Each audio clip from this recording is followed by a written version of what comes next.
All right, time now to find out what is grabbing headlines around the world. Solange Moujon is here with today's press review. Good to see you as always, Solange. And we're going to start with how the press around the world is covering these down-to-the-wire Brexit talks. Yeah, and the French paper Les Echos says, quote, "This is the ultimate final battle," as talks between the UK and the EU enter this final sprint to reach a deal. Now, the paper discusses tonight's scheduled conversation between Boris Johnson and Ursula von der Leyen, and it wonders, can Brexit really be concluded with a simple phone call? Question mark.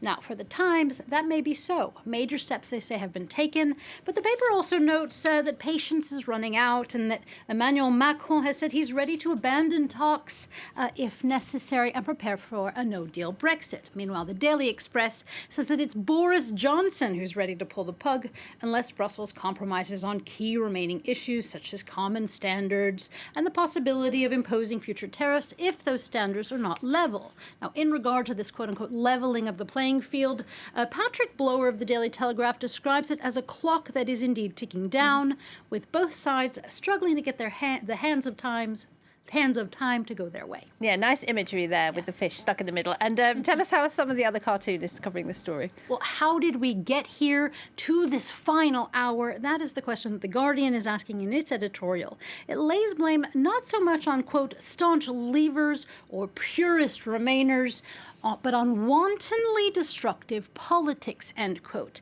They say that it is that has gotten us here. Now, into this situation that Morton Moreland of The Times says is Boris Johnson's final shot, that this is his last roll of the dice in a tricky chess game where all he has left is the king pin. Now, he's playing high stakes in what is expected to be a big week in British politics, and for a number of reasons. As The Sun notes, it is Vaxit time.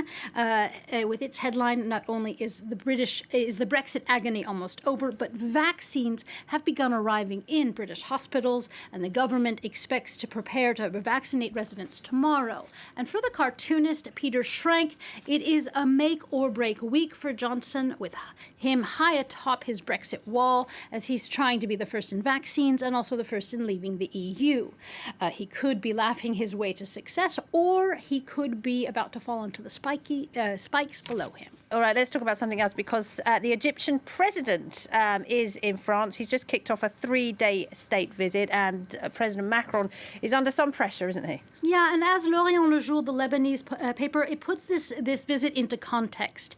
And it says that the goal is to rekindle friendly ties between France and Egypt after Macron faced criticism over his speeches about French secularism and also about the publication of cartoons of the Prophet Muhammad.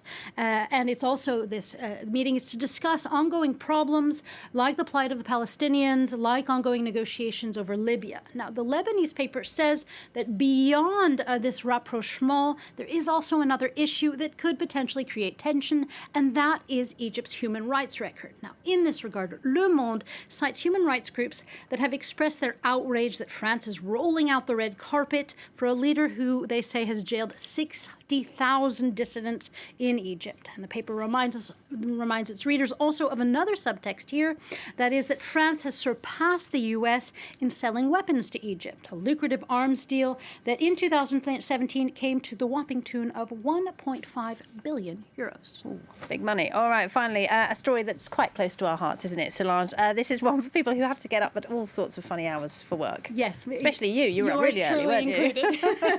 I'm talking about the importance of sleeping and the importance of napping. And we aren't the only ones. I'm not the only one who feels it's important. A politician in Goa, according to The Guardian, is trying to put his best foot forward in elections next year, and he's campaigning that if he wins, he'll make naps mandatory. Now, the article says that naps are already quite important in Goa, and perhaps rightfully so, because The Guardian explains in another article that it is time that naps get a reputation overhaul. It's PR time for them. They make us more efficient. More people are benefiting from them because of the coronavirus, because they're working at home. And now it's just a question of getting offices when people come back to work to catch on. That, quote, in an era that is obsessed with productivity, the most productive thing to do is, quote, take a nap. Oh, you can't beat a good nap, can you? Just have to make sure it's less than 1 hour. Exactly. It has to be short and relatively early in the afternoon. Otherwise, you get that funny, giddy feeling. All right, Solange, thank you very much, as always. Solange Moujat.